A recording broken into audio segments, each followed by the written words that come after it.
नमस्कार दोस्तों, दुर्गेश अकेडमी के चैनल पर आप सभी दोस्तों का हार्दिक अभिनंदन है। जैसा कि आप सब लोग जानते हैं, यह बिहार बोर्ड का साइंस का बायोलॉजी का सब्जेक्ट का ऑब्जेक्टिव सेशन स्टार्ट किया हूं, जिसमें पर डे आपके लिए जो है ऑब्जेक्टिव सेशन लेकर आता हूं।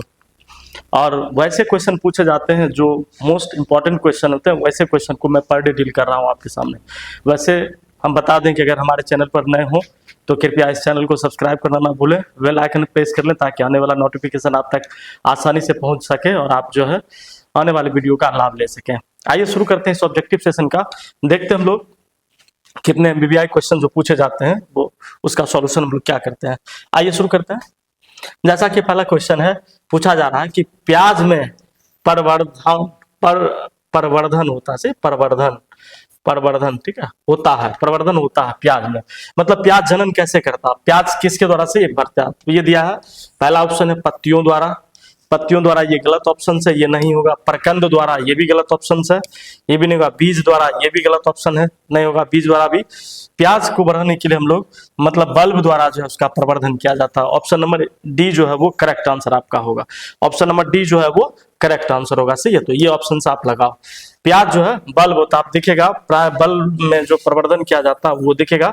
पूरे प्याज को हम लोग बल्ब कहते हैं। इस तरह से दिखेगा, नीचे एडवेंटिशियस रूट रहता लगा हुआ, सी है, एजवाइट्स भी कहते हैं, सी नीचे रहता है ये बर्ड और इसके अंदर जो है लीव्स रहते हैं, इस तरह से ये पाए जाते हैं। इसके लीव्स रहता है, फ्लैशी लीव रहता है, ठीक है। ये इस तरह से इस पूरे रचना को हम लोग कहते हैं बल्ब। क्या कहते हैं? बल्ब कहते हैं, सही है। तो ये बल्ब के द्वारा जो है प्याज प्रवर्धन करता है, सही है। तो इस तरह से ये चलिएगा। आइए देखते हैं क्वेश्चन नंबर डी जो है ये करेक्ट आंसर आपका आएगा। ऑप्शन ये दिया गया, इसका भी प्याज में मुख्य रूप से कायिक प्रवर्धन या वेजिटेटिव रिप्रोडक्शन द्वारा होता है। ये प्रोपगेशन द्वारा होता है, जो बल्ब कहलाता है या कंद, छोटे बल्बिल्स के माध्यम से जो है होता है। यह एक अलैंगिक प्रजनन की विधि है जहां भूमिगत तना नए पौधे को जन्म देता है और व्यावसायिक दृष्टिकोण से खेती में प्याज को बीजों के माध्यम से उगाया जाता है। लेकिन वनस्पतिक प्रसार के लिए कंद का उपयोग आमतौर पर होता है, सही है। बीज का भी कर सकते हो उपयोग, लेकिन बीज जो है वो बहुत ज्यादा लंबा समय लग जाता है, तो उसमें जो है दिक्कतें होगी। तो इसलिए जो है कंद के माध्यम से हम लोग जो है बल्ब के माध्यम से प्याज का उत्पादन कर लेते हैं, सही है। तो ये ऑप्शन रहा। आइए देखते हैं क्वेश्चन नंबर 2। कहता है हीमोकोरियल अपरा जो है निम्नलिखित में से किसमें पाया जाता है। हीमोकोरियल अपरा प्लेसेंटा कहते हैं, जिसके द्वारा जो है मतलब गर्भ में बच्चा भोजन प्राप्त करता है मां से, उसको हम लोग कहते हैं प्लेसेंटा या हिंदी में अपरा कहते हैं। तो हीमोकोरियल जो अपरा होती है ये प्राय दिखेगा मनुष्य में पाया जाता है, सही है। लिखा गया ऑप्शन बिल्ली में इसमें नहीं पाया जाएगा, कुत्तों में इसमें भी नहीं पाया जाएगा, मानव में। ये ऑप्शन आपका सही है। बाकी ये दिखेगा गोरों में, ये भी आपका गलत हो जाएगा, सही है। तो हीमोकोरियल, हीमोसैपियंस से हीमोकोरियल, इस तरह से कॉर्डो बना के याद रखिएगा तो याद रहेगा। मानव में जो है हीमोकोरियल अपरा पाया जाता है, हीमोकोरियल प्लेसेंटा पाया जाता है। इसका क्लू मैं देता हूं। कहता है हीमोकोरियल अपरा जो है ये हीमोकोरियल प्लेसेंटा कहते हैं, मुख्य रूप से जो है मनुष्यों में पाया जाता है। मनुष्य में कौन सी? प्राइमेट्स और कृंतकों जैसे चूहे, खरगोश में पाया जाता है, ठीक है, इनमें भी रहता है ये। इस प्रकार के अपरा में भ्रूण की कोरियोनिक कंडीशन में विलाई सीधे मां के रक्त से संपर्क बनाए रहती है और ये जो है मातृ ऊतक द्वारा जो है अपना भोजन मतलब प्राप्त करती है, अपक्षय हो जाती है, सही है। ये ऑप्शन दिए गए इसका। ये तो आप याद रखिएगा, हीमोकोरियल जो अपरा होता है वो प्राय मनुष्य में पाया जाता है। आइए देखते हैं नेक्स्ट क्वेश्चन क्या है। तीसरा क्वेश्चन ये पूछा जा रहा है कि भूजैव रासायन चक्र का अर्थ क्या होता है। भूजैव रासायन चक्र का अर्थ क्या होता है। ऑप्शन दिया है जल का चक्रण, किसी पारितंत्र में ऊर्जा का चक्रण, किसी पारितंत्र में पोषक तत्व का चक्रण, पौधों तथा वातावरण के बीच गैसों का चक्रण दिया है, सही है। तो ये दिया गया ऑप्शन। तो आप देखेगा मतलब पारितंत्र में जो होता है पोषक तत्व जैसे कि ऑक्सीजन हो गया, कार्बन हो गया, नाइट्रोजन हो गया, सही है। ये सब जो है एक चक्र के माध्यम से मतलब चक्र के माध्यम से पृथ्वी पर और वातावरण से जीवों में और जीवों से वातावरण में चक्र के माध्यम से चलते रहता, तो इसको हम लोग कहते हैं पोषक तत्व का चक्र। तो इसका ऑप्शन जो है सी सही होगा। जल के चक्रण में ये नहीं, वाटर साइकिल में, ये किसी पारितंत्र के ऊर्जा चक्रण में ये भी नहीं होगा। आपका ये ऑप्शन है पारितंत्र में पोषक तत्वों के चक्रण में। ऑप्शन नंबर सी जो है ये आपका करेक्ट आंसर होगा। ये ऑप्शन नंबर डी जो है पौधे तथा वातावरण के बीच गैसों के चक्र में, ये भी आपका गलत ऑप्शन दिया है, सही है। तो भूजैव रासायनिक चक्र का अर्थ मतलब ये होता है कि किसी तत्व का, किसी पोषक तत्व का जो है मतलब स्थानांतरण किया जाता है, चाहे वो कार्बन चक्र हो, नाइट्रोजन चक्र हो, फास्फोरस साइकिल हो, या से फास्फोरस चक्र हो, या सल्फर चक्र हो, इनके माध्यम से पोषक तत्वों का पारितंत्र में से गमन होते रहता है। भू जैव रासायनिक देखिए क्या है, चक्र, इसी का दूसरा नाम है भू रासायन चक्र भी कहते हैं, सही है, भू रासायन चक्र। यह एक पारिस्थितिकी तंत्र में संकल्प में जिसके अंतर्गत किसी पारितंत्र में पदार्थों के चक्रण को दर्शाया जाता है। यह पारितंत्र की कार्यशीलता का अभिन्न अंग है। इसका भिन्न रूपों में जैसे कार्बन चक्र, ये जल चक्र इत्यादि रूपों में भी ये आता है, धरती पर लौटता है। मैंने ये ऑप्शन भी आपको दिया। आइए देखते हैं क्वेश्चन नंबर 4। क्वेश्चन नंबर 4 कहता है कि निम्नलिखित में से कौन सा अकार्बनिक पदार्थ का उपयोग करता है। ऑप्शंस में सीधा रखता हूं, पता नहीं यार ऑप्शन खुलता है इधर उधर हो जाता है, सही है। अब दिया गया है निम्नलिखित में कौन अकार्बनिक पदार्थ का उपयोग करता है, सही है। तो स्वपोषी चक्र में ये गलत हो जाएगा, स्वपोषी चक्र में अकार्बनिक पदार्थ का उपयोग नहीं किया जाता है। मृतोपजीवी ये भी नहीं होगा, ये भी ऑप्शन आपके गलत है, सी नंबर। विषम पोषी ये भी नहीं होगा। अकार्बनिक पदार्थ में देखिएगा पर आया डी नंबर ऑप्शन जो है अपघटक के रूप में किया जाता है, सही है। ऑप्शन नंबर ये जो है आपका सही आंसर है, ऑप्शन नंबर डी जो है वो करेक्ट आंसर आएगा, ठीक है। तो अकार्बनिक पदार्थ का उपयोग जो है अपघटक के रूप में किया जाता है, सही, इसको ये ध्यान रखें। बाकी आपका स्वपोषी, मृतोपजीवी या मृतजीवी स्वपोषी, सही है, ये सब आंसर आपका गलत है। चलिए देखते हैं इसका क्लू नहीं दिया, सही है, चलिए ठीक है आगे बढ़ते हैं। क्वेश्चन नंबर 5 है लाइकेन किनके क्रम में अग्रगणी है। लाइकेन किनके क्रम में अग्रगणी है। जल कर्मक ये नहीं होगा। लाइकेन प्राय देखिएगा सेल अपसादी चट्टानों में, सेडिमेंटेशन साइकिल में सेल कर्मक चक्र, ये भी ऑप्शन सही है। मरुकर्मक ये भी होगा, ये भी ऑप्शन सही है। बी और सी, देखिए बी और सी ये दोनों ऑप्शन इसमें है, तो आपका जो है ऑप्शन नंबर डी जो है ये करेक्ट आंसर आएगा, सही है। लाइकेन किनके क्रम में अग्रगणी होगा, तो सेल कर्मक और मरुकर्मक दोनों के चक्र में जो है ये आपका काम आएगा, ठीक है, इसको ध्यान रखिएगा। लाइकेन मुख्य रूप से देख रहे हैं, लाइकेन जो है वह मुख्य रूप से सेल कर्मक या मरुकर्मक होता है, सही है, यानी बंजर चट्टानों में, सही है, या शुष्क क्षेत्रों में अनुकर्मक सक्सेशन का काम अग्रणी रहता है और प्रजाति को मतलब इसकी प्रजाति है ये कहा जा रहा है, सही है, इसको ध्यान रखिएगा, ठीक है। बढ़ते हैं आगे, देखते हैं अगला क्वेश्चन की तरफ। क्वेश्चन नंबर 6 कह रहा है निम्नलिखित में से कौन सा उत्पादक नहीं है। उत्पादक नहीं है, प्रोड्यूसर नहीं है, सही है। आपका ऑप्शन दिया गया है एगिरिकस, फिर दिया नॉस्टॉक, वॉशबॉक्स दिया गया है, स्पायरोगैरा, सही है। तो ये देखिए मतलब तीनों, नॉस्टॉक ये भी आपका उत्पादक हो जाएगा, वॉशबॉक्स ये भी आपका उत्पादक हो जाएगा, ये भी स्पायरोगैरा भी आपका, इसका आंसर जो होगा ऑप्शन नंबर ए जो है ये करेक्ट होगा, एग्रीकस होगा इसका आंसर, सही है। एग्रीकस जो वो देखिए आपका ऑप्शन एग्रीकस जैसे मशरूम एक उत्पादक नहीं है, यह एक प्रकार का कवक है जो मृतोपजीवी पोषक ग्रहण करता है, न कि प्रकाश संश्लेषण द्वारा अपना भोजन स्वयं बनाता है। शैवाल जो है, शैवाल जैसे स्पायरोगैरा, वॉलवॉक्स, साइनोबैक्टीरिया जैसे नॉन स्टॉक, से सारे तीन ऑप्शंस दिए हैं, ठीक है। और एग्रीकस ऑप्शन जो आपका ये नहीं है, के कारण उत्पादन की श्रेणी में आता है, सही है, इसको ध्यान रखना है। चलिए देखते हैं अगला क्वेश्चन की तरफ। अगला क्वेश्चन क्या है, नेक्स्ट क्वेश्चन इज अनुवांशिक अभियांत्रिकी, जेनेटिक इंजीनियरिंग में प्रतिजैविक को प्रयुक्त किया जाता है। जेनेटिक इंजीनियरिंग में एंटीबायोटिक, प्रतिजैविक मतलब एंटीबायोटिक को प्रयुक्त किया जाता है, किसके द्वारा, स्वस्थ संवाहकों के चयन में, चयन योग्य वर्णक के रूप में, संवर्धन को संक्रमण से मुक्त करने के लिए। ऑप्शन नंबर ए और सी दोनों दिया गया, सही। तो इसमें देखिएगा चयन योग्य के वर्णक के रूप में, स्वस्थ संवाहक के चयन में गलत हो जाएगा, ठीक है, चयन योग्य के वर्णक के रूप में, ये ऑप्शंस आपके सही होंगे। बी नंबर ऑप्शन आप इसमें लगाओ, ठीक है, ये सही है। संवर्धन को संक्रमण से मुक्त करने के लिए अभी से ए और सी दोनों ये नहीं होगा, सही, ऑप्शन ये गलत है। ऑप्शन नंबर बी जो है ये आपका सही आंसर होगा। चयन योग्य वर्णक के रूप में जो है अनुवांशिकी अभियांत्रिका का उपयोग किया जाता है। अनुवांशिकी अभियांत्रिकी में प्रतिजैविकों का है ना मुख्य उपयोग चयन योग्य वर्णक के रूप में किया जाता है, सेलेक्टेबल्स मार्कर्स के रूप में किया जाता है, सही है, जो ताकि वांछित जीन वाले रूपांतरित कोशिकाओं में जो है गैर रूपांतरित रूप में कोशिकाओं से ये अलग किया जा सके, ठीक है, तो इसका ये उपयोग किया जाता है। देखते हैं अगला क्वेश्चन की तरफ। अगला क्वेश्चन क्या है, 8वां नंबर क्वेश्चन है, एगारोज जेल पर अलग किए जाने वाले डीएनए के टुकड़े को किसके रंगने के बाद देखा जा सकता है, सही है। अब इसमें ऑप्शन दिया गया एनिलीन ब्लू, इसका उपयोग नहीं किया जाता है, इटिडियम ब्रोमाइड यही है, ये केमिकल होता है जो एगारो जेल में प्रयोग किया जाता है, जिससे डीएनए के टुकड़ों को हम लोग आसानी से देख सकते हैं। बाकी ये ऑप्शंस आपके गलत है, ये भी ऑप्शन गलत होगा।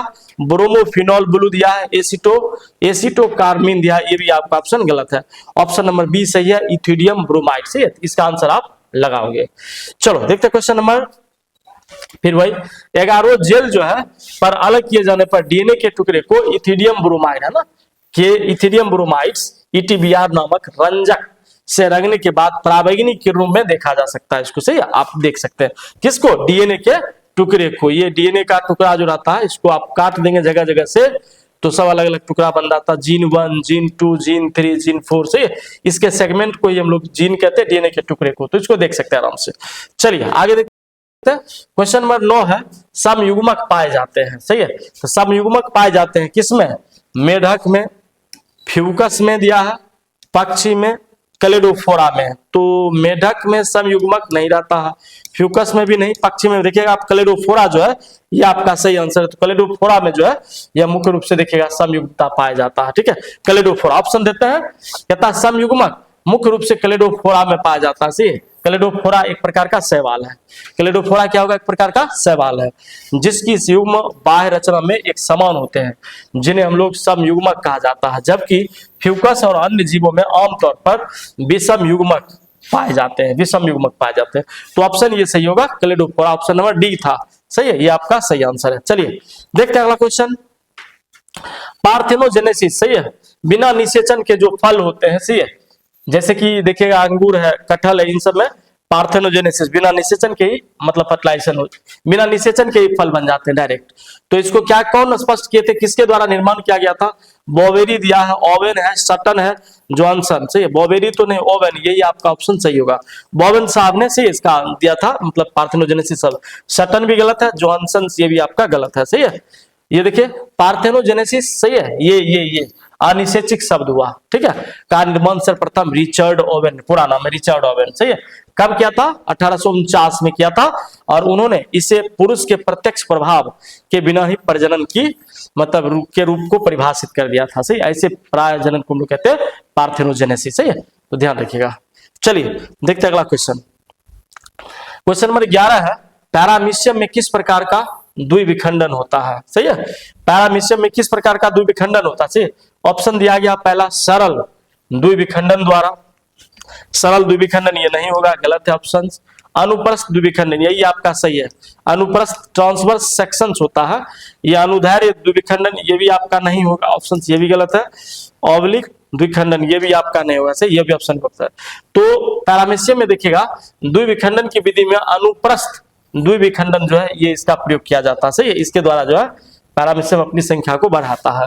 पैरामीशियम में अनुप्रस्थ द्विविखंडन ट्रांसवर्स बाइनरी फिजन के द्वारा होता है। सही है, इसकी प्रक्रिया में जनक कोशिकाओं के लंबे अक्ष के समान समकोण पर साइटोप्लाज्म विभाजित हो जाता है, जिससे 2 संतति कोशिकाएं बनती है और 2 सेल का निर्माण हो जाता है। सही है, तो अनुप्रस्थ द्विविखंडन के द्वारा पैरामीशियम जो प्राय अपनी संख्याओं को बढ़ाता है। अगला क्वेश्चन नंबर 12 है जब नर आकृति में मादा से भिन्न होता है तब क्या कहलाता है। जब नर आकृति में मादा से भिन्नता होती है तो ये क्या कहलाता है। ऑप्शन दिया गया आपका से समलैंगिकता, समलैंगिकता, यौन द्विरूपता, विषम लैंगिकता, उभयलिंगता। सही है, अब कौन सा विच आंसर आर करेक्ट। सही है, कौन सा क्वेश्चन के आंसर जो है ये कौन सा आंसर सही होंगे, तो which answer are correct no.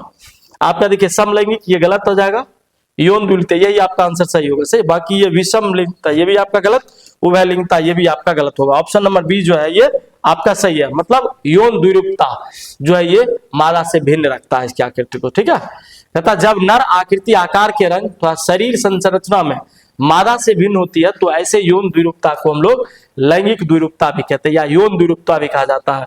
यह स्थिति एक ही प्रकार के प्रजाति के नर या मादा के बीच स्पष्ट शारीरिक अंतर को दर्शाता है। ठीक है, इसको ध्यान रखना है। ठीक है, तो ये क्या सही है।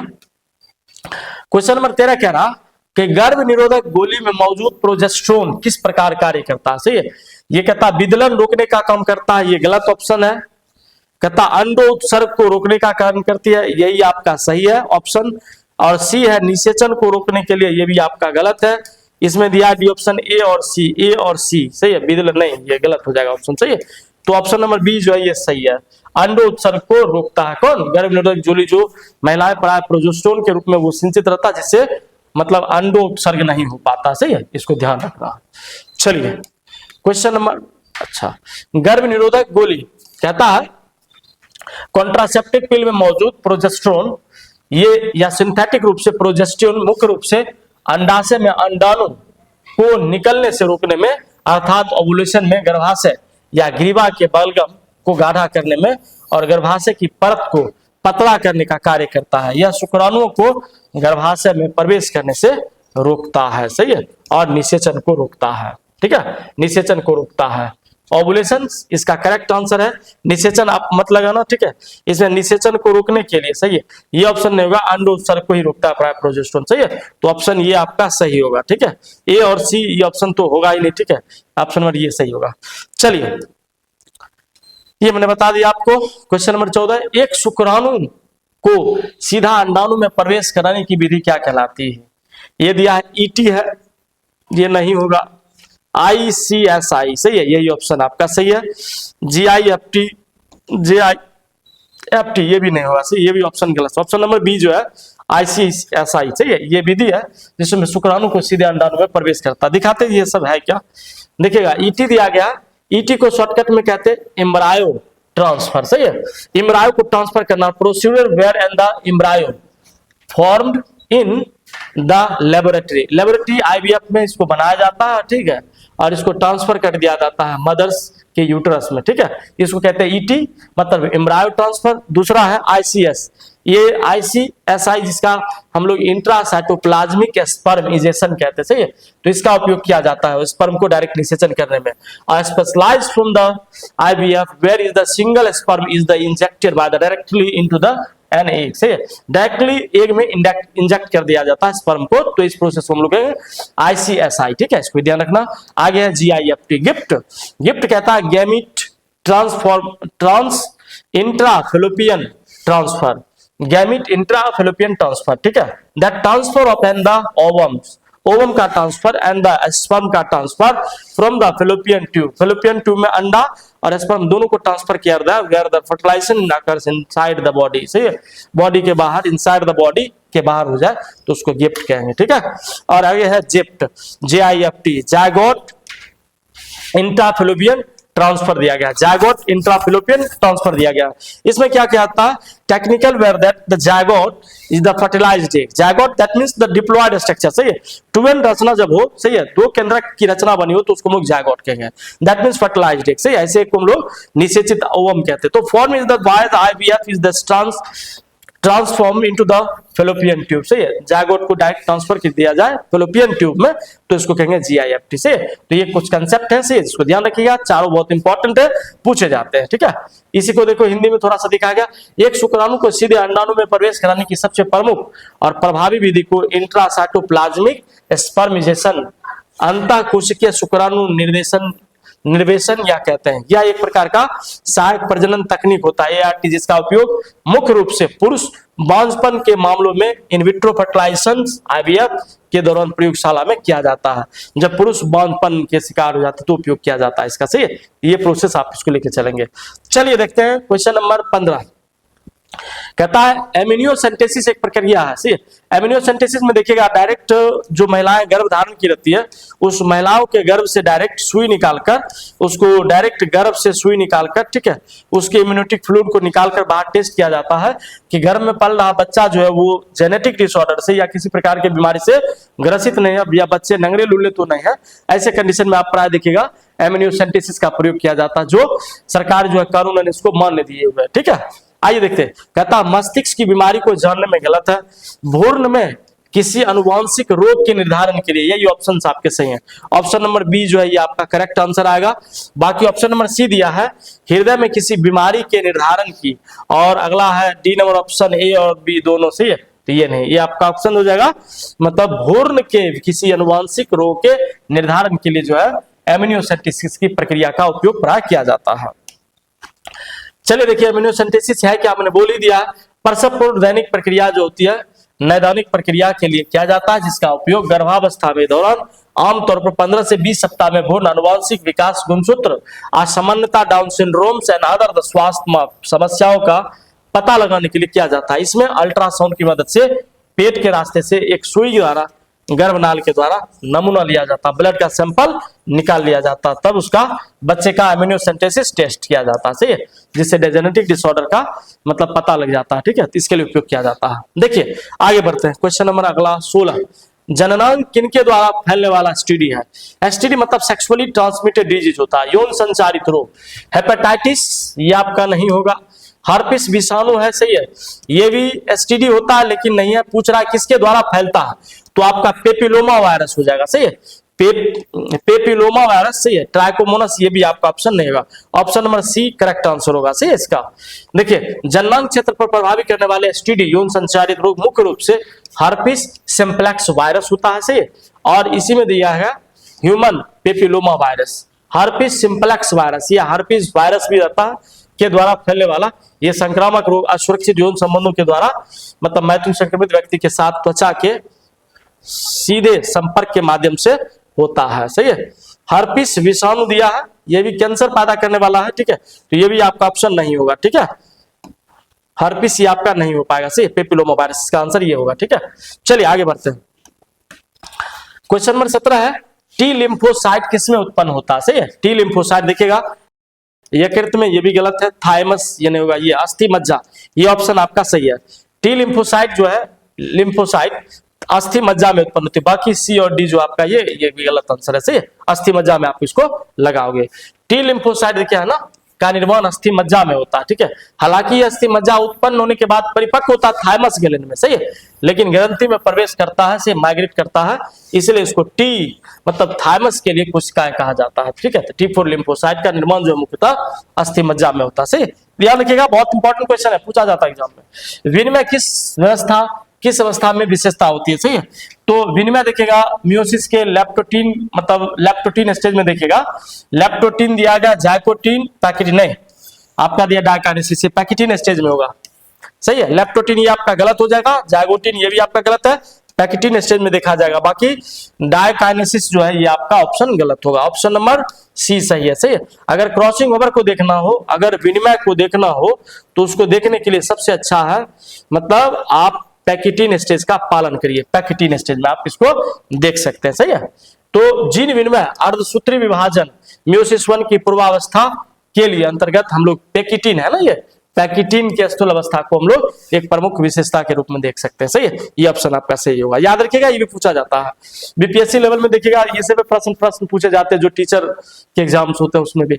निम्न में से कौन सी अगुणित संरचना होती है, अगुणित कह रहा है, हैप्लॉइड, युग्मज आपका डिप्लॉइड होगा 2n, अंडाणु आपका हैप्लॉइड होगा, युग्मक भी आपका हैप्लॉइड होगा, ऑप्शन नंबर डी, बी और सी दोनों, ये दोनों, ऑप्शन नंबर डी जो है ये आपका करेक्ट आंसर है, इसको आप मारिएगा, ठीक है, बाकी ये आपका युग्मज गलत हो जाएगा, ठीक है।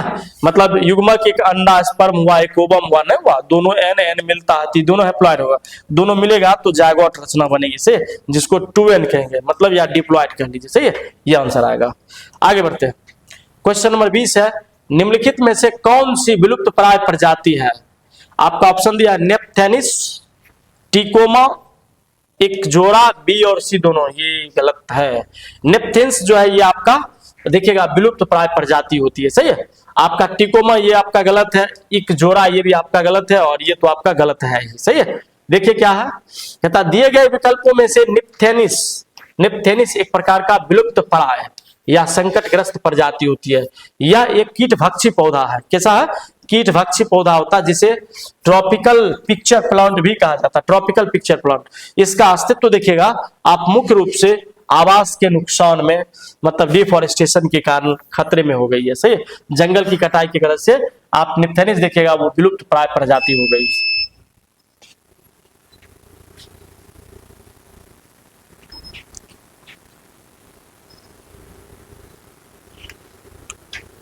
कितना बजा?